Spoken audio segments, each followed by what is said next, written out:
Welcome back to another episode of the Awareness to Action Enneagram podcast. My name is Creek, and I'm with my beatific co-hosts, María, Sikora, and María José Munita. Now we're talking. Yeah. María José, you gave me an eye roll, which, what's the eye roll Well, if it for? means what I think it does, it's just not sure that I fit the description of it. So. What's your best guess?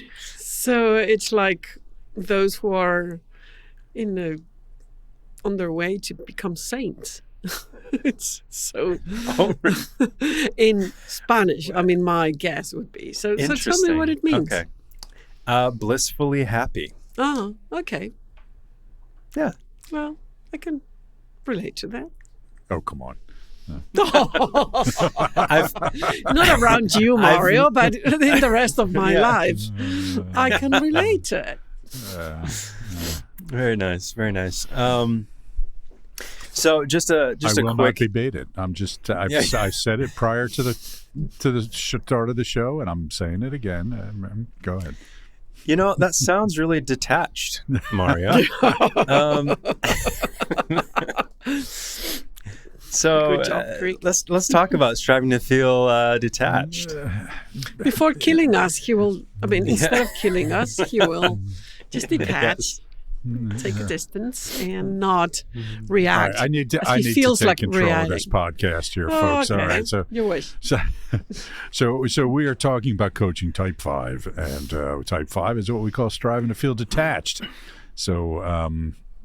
Yeah, there you go. That's what we're talking about. And that's all I got to say on that. So, Okay, all right. No. Just a reminder for folks, we did drop a trailer here in this podcast feed for the new Awareness to Action. We have 3 now. That's right. 3 podcasts, the new Awareness to Action Network podcast, Thinking Well and Why, with myself, Mario, and Lee Fields. By the time this comes out, there will be a second episode. How is that coming Thinking along? Well and Why feed. It's going great. It's going great. It's coming In out, fact, yeah. I've heard that Spotify is considering buying the Awareness to Action podcast network. So our people are in negotiations, I think. So. Are you give it practicing a manifesting? scam email? Was it a prince It's the from a faraway land? It's the Nigerian version of Spotify. Yeah. Yeah, sure. Did you see that they went Great. back to their old logo? They did. Did yeah, they? Yeah. It was Thank awful. goodness. Yeah. Oh, Yeah. my goodness. It was the new Coke of logos. Yeah. Okay, so are we procrastinating talking about No. coaching 5s? Maybe. No, Mario? No, of course not. Look, 5s are wonderful people. So I was thinking about this podcast, and something I was watching a video somebody sent me the other day where somebody was going around the types, and probably say this about all the types, but 5s are often misunderstood. No, And yeah, well, so and in certain ways, right? And for example, in a way that I think is overly flattering to them, and that is that all 5s are seeking knowledge, and they want to understand smart. things, etc. Or smart, exactly right. It must be a big brain. There's a 5, and no, right? I mean, the 5 is striving to feel detached, and what that means is they are striving to create a buffer between themselves, an emotional buffer between themselves and the messiness of the world. Okay, it's not that they don't love people. It's not that they don't love their spouses or their kids or anything like that. It's that they just want to keep this little bit of a distance. Okay, now in some 5s, the ways they create that distance is by learning stuff, right? I'm going to bury myself in books. I'm going to fill my head with all this knowledge, because that's one way of avoiding engagement, okay, with real people, by engaging with ideas of people and so forth. Others do it in other ways. I've got a brother who's a 5, and he's not necessarily a reader, but he's a gardener by profession, right? He just loves to be out with greenery and doing things with bushes and trees and flowers because he prefers them to people. And so we have to understand that not all 5s are geniuses, and that's a stereotype that is a misservice to fives because it doesn't acknowledge and respect the fives who are not bookish and always wanting to read books and so forth. My brother, even though he's not, a huge reader, is very, very bright. Okay? But his thing is just detaching that way. The other thing I think is that people think that fives aren't ambitious and assertive and going after what they want in life. And again, that's not my experience at all. I've met a lot of very senior, very successful people in organizations and other walks of life who are fives. Okay. He's probably not a shining example these days, given the whole Epstein stuff, but Bill Gates is a good example of a five. Okay. He built a huge empire, Another not so great example, in my view, would be Elon Musk. Okay, absolutely a transmitting five, and very much impacting the world. But what they do share is this need to put an emotional buffer between themselves and the messiness of the world. Warren Buffett, yeah, absolutely. Warren Buffett, Charlie Munger, who was his partner, another five. There's a lot of them out there. Are there any fives that aren't billionaires? or now trillionaires? Now trillionaires, yeah, right. No, there are not, Creek. They were all. That's the one thing that's true about every five is that they are billionaires. Yeah. Also, I will say that every Bond villain, as far as I can tell, has been a five in some way. Usually a transmitting five, but that's another story. They're not all Bond villains either.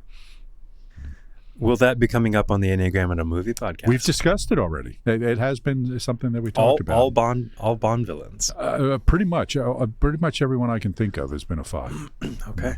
All right. Yeah. Maria Jose, do you have anything to add?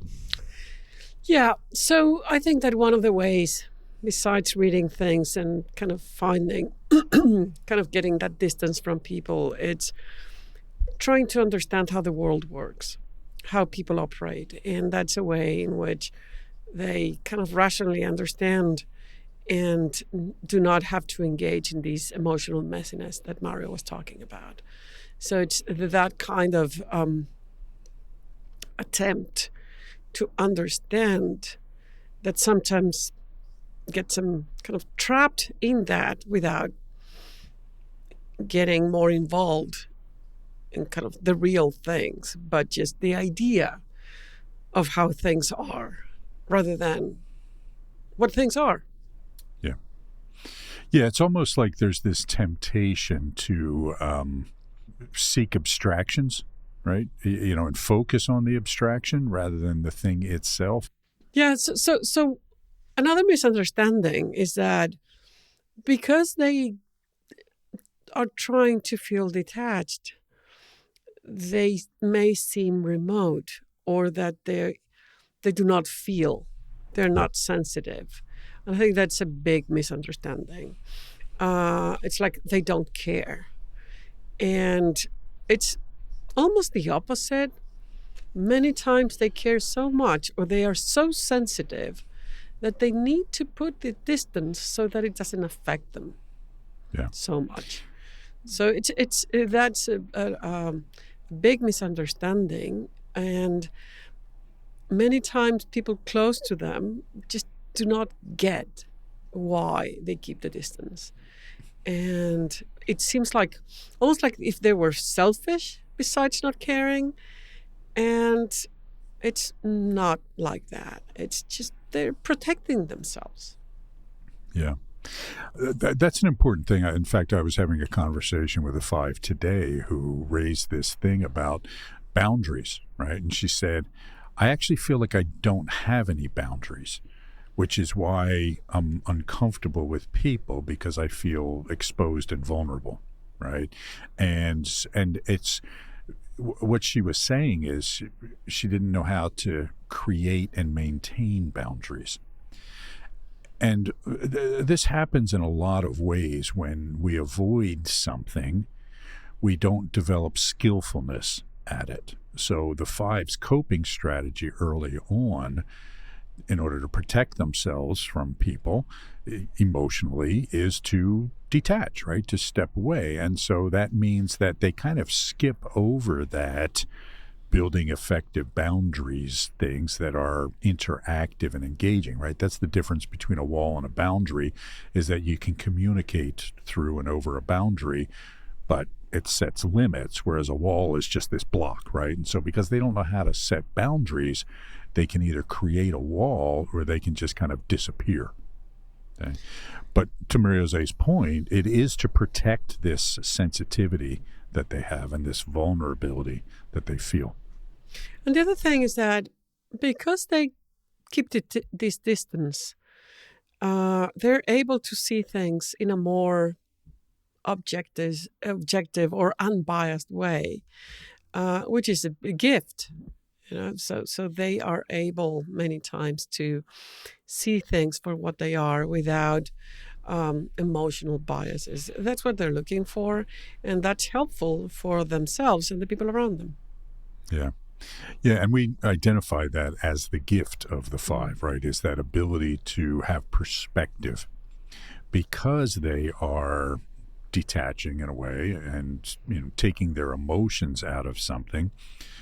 They often see things clearly.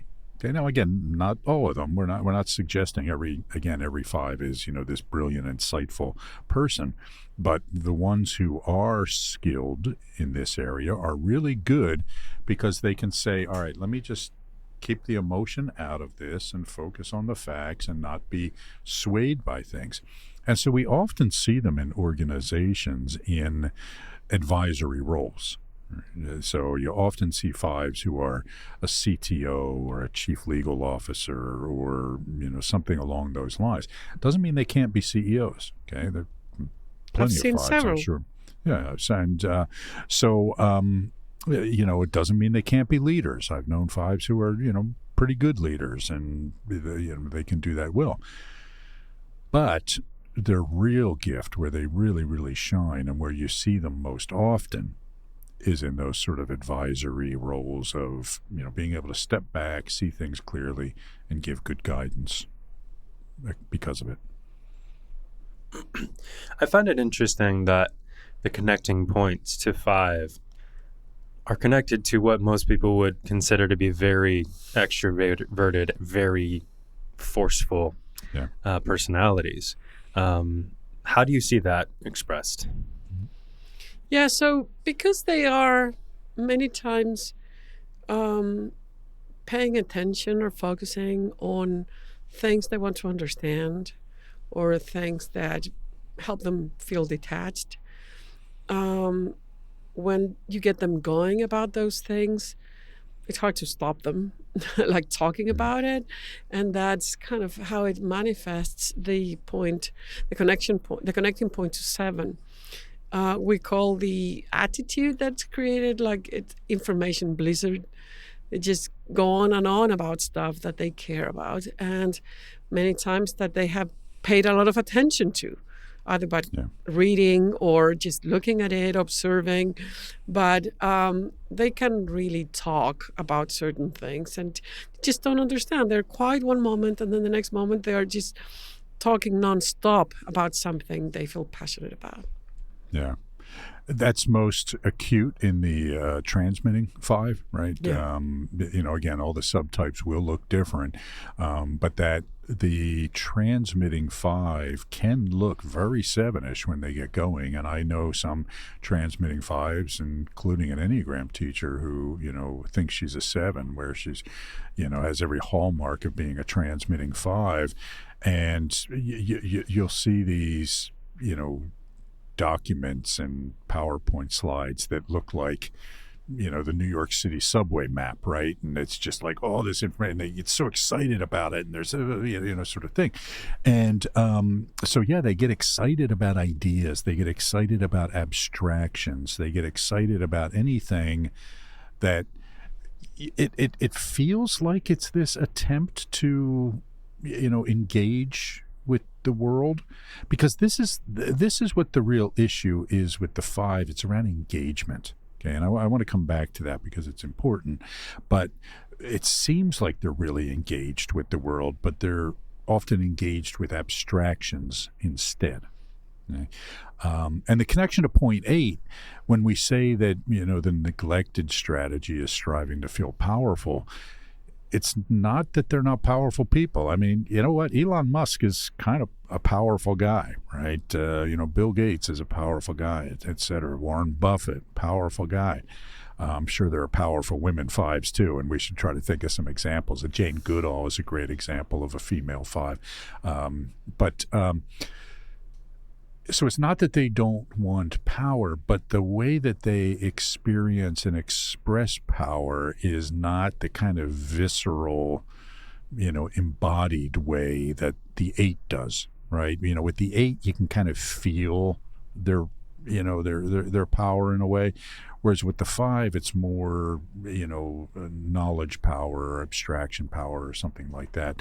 Again, if we go back to Elon Musk, there's that famous jump he did on, the stage with Trump. And, there were all these pictures of it all over social media because it just seemed so awkward and so, not natural and so forth. Okay. Yeah, because they're trying to repress that aspect in them.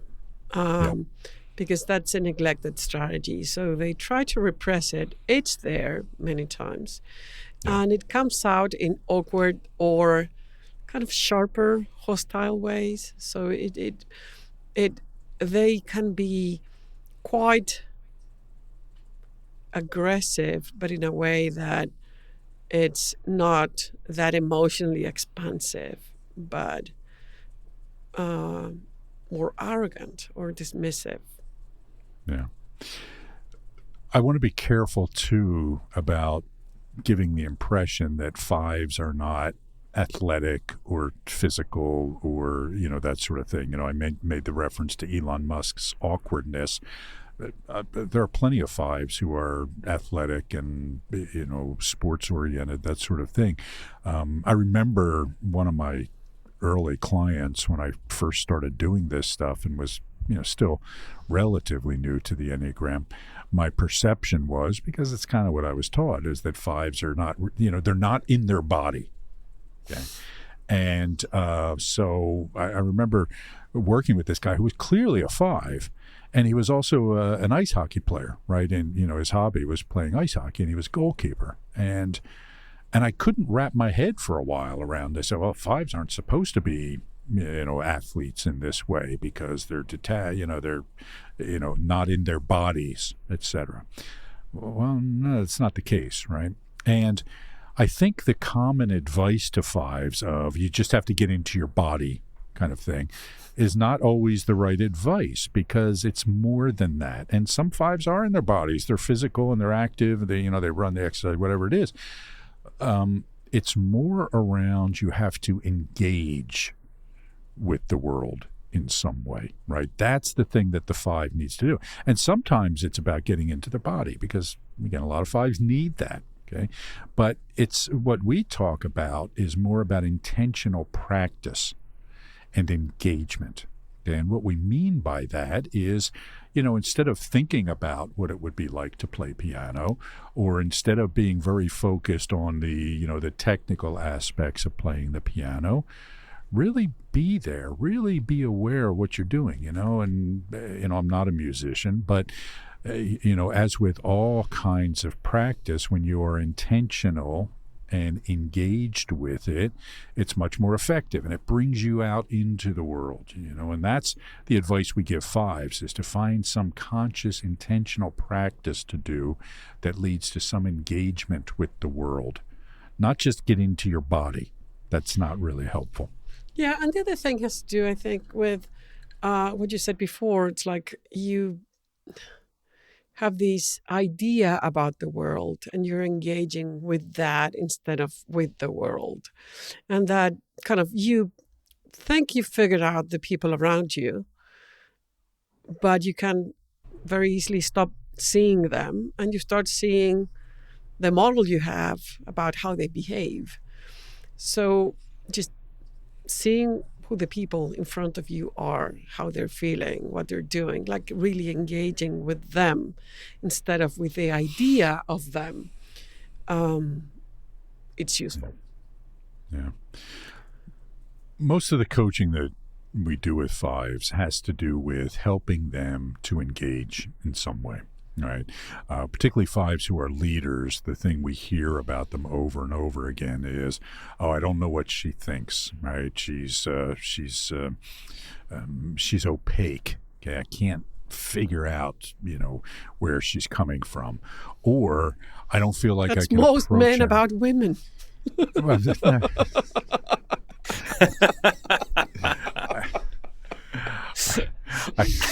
I told you I will not be baited today. Okay, so I just will not. Nope. It's not going to work today, Maria Jose. So, Do you think I'm wrong? So what I was saying is.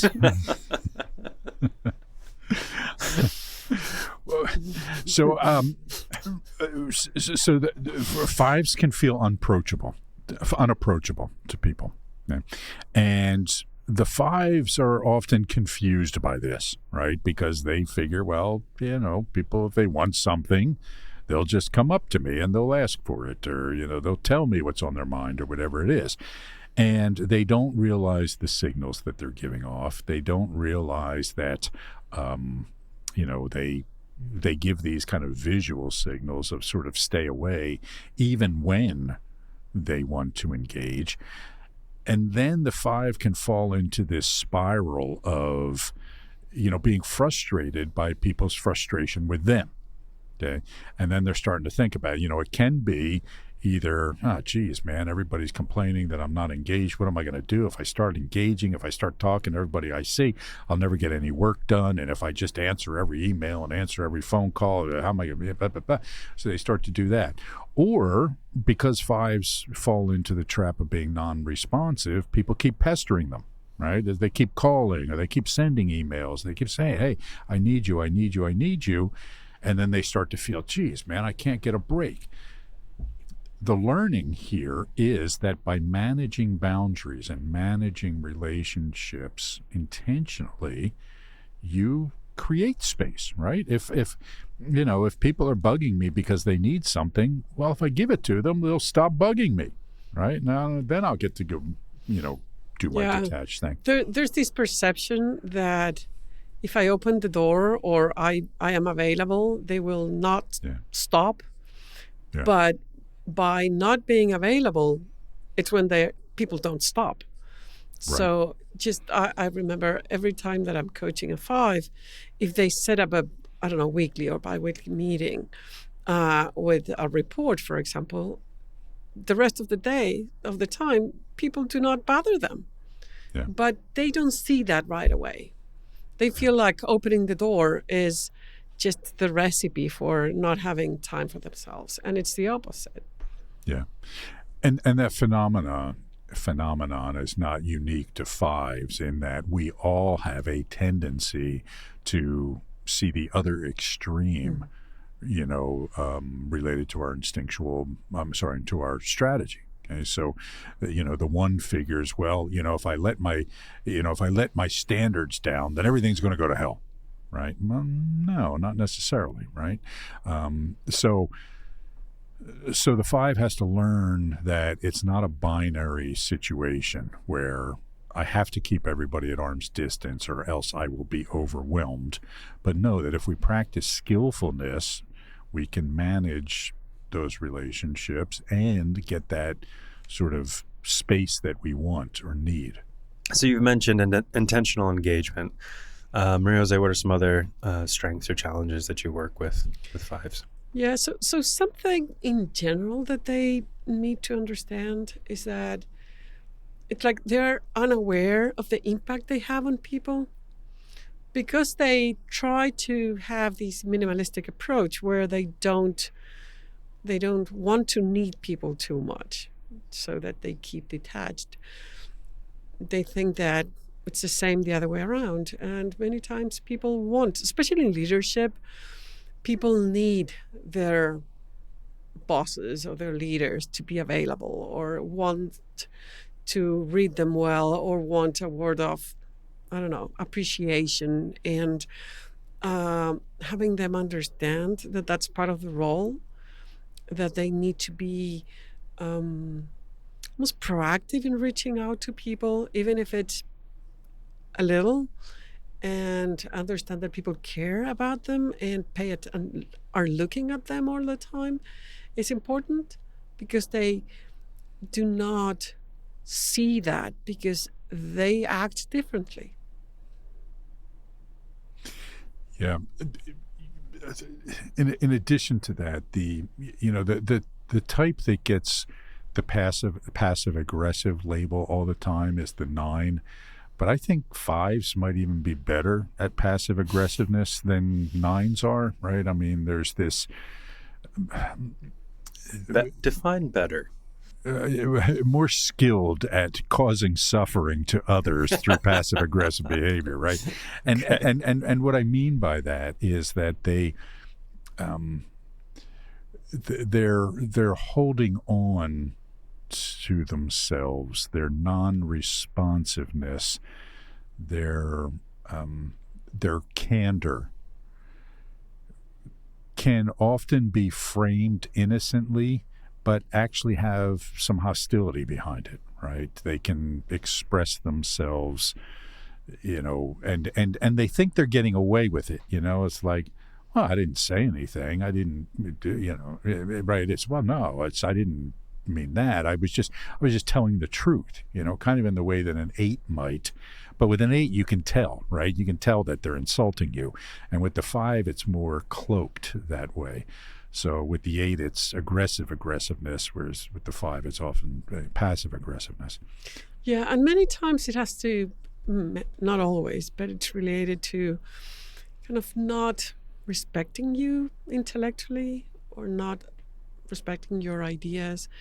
And when that's the case, they will just not pay attention to you or say things that make you feel stupid without being openly kind of clear about that. So the blind spot is intellectual arrogance, which shows in different ways, but people feel it. People around them feel it, and it's something that they do not always see, but they need to become aware of it. Yeah. The other traps that 5s can fall into, performance-wise, is kind of always being the advisor, right? They can hold themselves back professionally because they feel more comfortable being the one who's giving advice. And I've had 5s who felt, eventually got resentful that they weren't being given some of the same opportunities for more senior leadership positions, and they had the capability to do it, but their default was always being the idea guy or the answer guy rather than the execution guy. And, that can hold them back. So very often when working with a 5, it is about that engagement and execution and highlighting those things instead of just highlighting their insights and their, wisdom and their knowledge and technical expertise. Yeah, in the career paths, they fall many times more into the role of the specialist than the leader of teams, and that kind of holds back their development in that kind of track. Yeah. I want to be, it's interesting because, again, as with all the other types, there can be a huge range of what you see with 5s in organizations. And some of them are those, I remember one time I was working with a company and they did something very, very technical, and, they were all PhDs in physics and stuff. And there was one guy who was, was a PhD in physics from MIT. And my client asked me to go and have dinner with this guy, right? So we sat down, had a very nice, he was a lovely guy, right? Did not make eye contact with me once, right? We sat and he talked, and the whole time he was staring at the ceiling, okay, and just sort of talking, almost as if he was doing this, role playing by himself in a room, right? You know, we were engaged with each other and that sort of thing. So again, there can be this, you know, difficulty around connecting with people, but that's not all fives, right? I mean, there's lots of fives that I've worked with who are caring, supportive. I had another guy I worked with years ago, a transmitting five, and I don't think I ever met anybody who cared about his people more and wanted them to thrive and wanted them to be successful and took every opportunity he could to mentor them and coach them and develop them and, you know, cared about what was happening in their lives and everything else. And there was no doubt that this guy was a five, right? So he was absolutely a five, but he'd done a lot of work on himself, you know, and he just naturally was a caring person. But he cared like a five does, right? I can't ever see this guy hugging me, you know, for example, right? But I knew that he genuinely cared about my life and me and all the people around him. So we want to be careful about stereotypes when it comes to the five as much as any other type. Sometimes because they have a hard time kind of understanding their impact on other people. They might not share enough information about themselves or the work they're doing. And it's like, why do I need to share it? It's like, what's the need? And that's something they need to work on. And to me, I think that that's kind of not necessarily a quick win, but something that they more easily understand, that people might need information they have, and that sharing it might improve the collaboration and relationships with their teams. Yeah.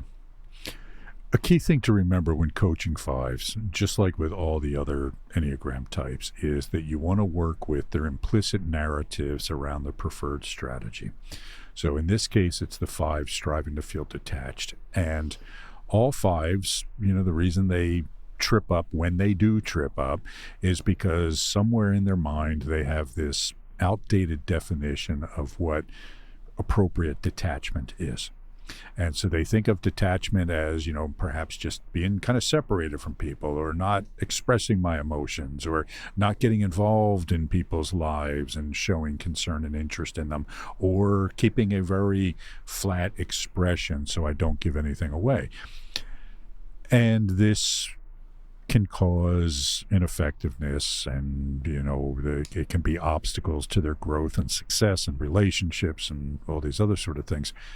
So what they have to do is realize that healthy detachment, again, like we've talked about, is about appropriate boundaries. I know where you are. I know where I am. We connect when we need to. We have healthy connections, and I get my space when I need it.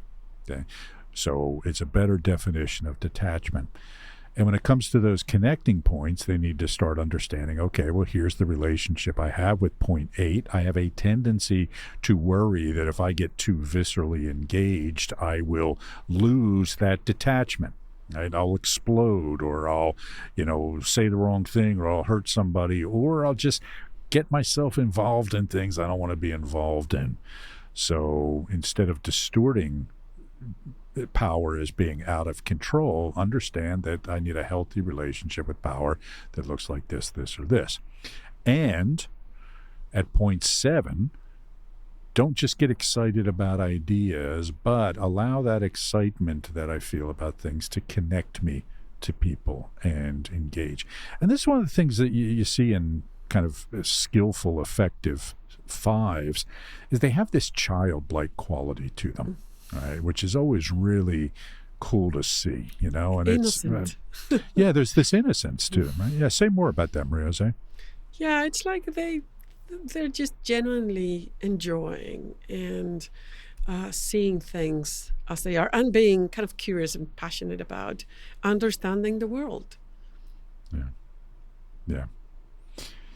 There's also and I think we might have talked about this when we talked about 7s, is that generally there's a lack of ill intent in 5s, right? I mean, they really do just want to say things how they are and see things how they are. And so they, even though I talked about the passive aggressiveness, a lot of the times when fives are saying things that might seem, I don't know, Hurtful.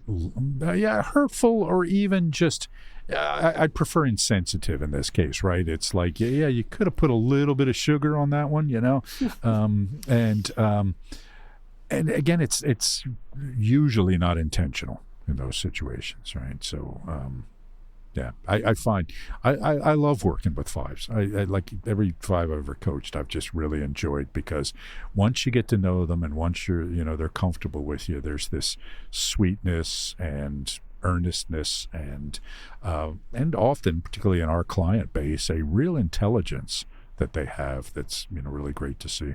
I feel like we've covered this a little bit, but the awareness to action process. Can you give a quick example of maybe a recent thing that you've worked on with a five through the awareness to action process? Yeah. So I was talking with a five today, and it was about relationships, right? And it was about engaging with people, and the things she was struggling with. She feels like, if I do, she was talking as an example of a party at a friend's house, right? Or a neighbor's house. And if I go there, I'm going to get sucked in, and I'm going to have to be around all these people, and I'm going to be uncomfortable, and I'm not going to have my own space, and all these concerns that a five might have. Now, of course, some fives love parties, but not this one. And so what we were talking about was, okay, so the detachment thing, the implicit understanding of detachment is, in order to maintain my sense of detachment, my sense of being okay, I'm just not going to go to the party. But then I feel bad, right? I'm sitting here alone, right? And there's a party going on there. I've been invited to the party.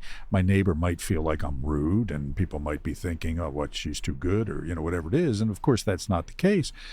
So what we did was... And that's not, doesn't feel emotionally detached. Right. Because you're not physically at the party, right, but you're emotionally attached to the feeling of not being there and wanting or having to be there. So it doesn't really meet the objective that I'm looking for. Yeah. Not only does it not meet the objective, but it actually makes things worse, right? Which is often what happens in with all the strategies. Okay, we think we're solving something, but we're just making it worse. And so what we did was, I said, look, I get that. I get the need to protect yourself and to have some distance. So why don't you go to the party and say to the host, thank you for inviting me. I'm really glad I could come, but I do have to leave in about 25 minutes. I got something or other, So you're establishing your exit. And if you're feeling overwhelmed, you can just leave. And if you're enjoying yourself, you can pretend that you made a phone call and you're going to stick around a bit longer, and solve the thing. So it was helping her understand that I can still protect myself. I can still maintain this sense of detachment and feel good, which means I let go of that grasping to the negative emotions that Maria Jose was just talking about, and still have the option to go and leave. Okay, so it's redefining what detachment was and then setting up an effective strategy or technique for resolving it. Yeah. The amount of times that a pretend phone calls got me out of an awkward situation. Oh man, I do it all the time, man. All the time. Oh man, that's my secret for leaving IEA conference sessions. I take my phone out of my pocket and I put it up to my ear and skulk out the back. Do you think people are paying attention to you? No, I don't care. No, I don't care. Yeah. You're sitting at the back or standing. Nobody sees you doing that. Yeah.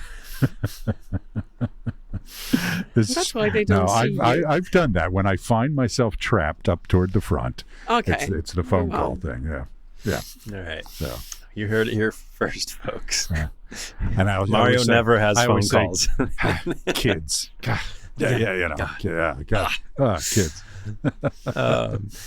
Hold on just a external- second. Guys, I got a call here. I got to... Yeah.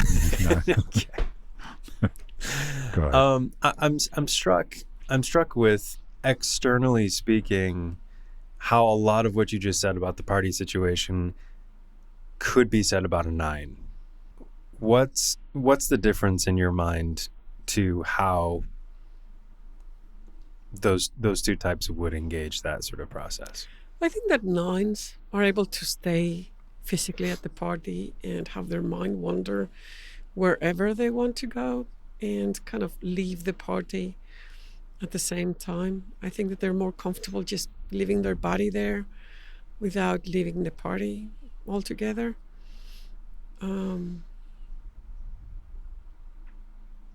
Yeah, I think 9s are more skillful at it, right? I mean, at that sort of exit. I don't see it as big a problem. Maybe with a preserving 9, maybe. But I think that navigating 9s tend to be fairly social people. Transmitting 9s often like the opportunity to transmit to people, and so I don't see it as big an issue with 9s. So now it may be afraid of offending the host.